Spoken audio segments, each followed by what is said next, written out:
ఇప్పుడిప్పుడే ఇంటుంది మామ గుండెల్లో మధ్యల టం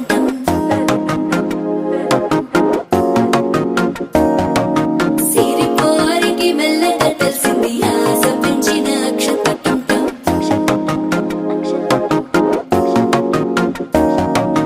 పొదసాటున సిగ్గుల సప్పుడు పొడి చేయగానే పొద్దుల గిచ్చుడు వేడి పంచే కోకలంచే అల్లుకుంటే అల్లుడు తగ్గడు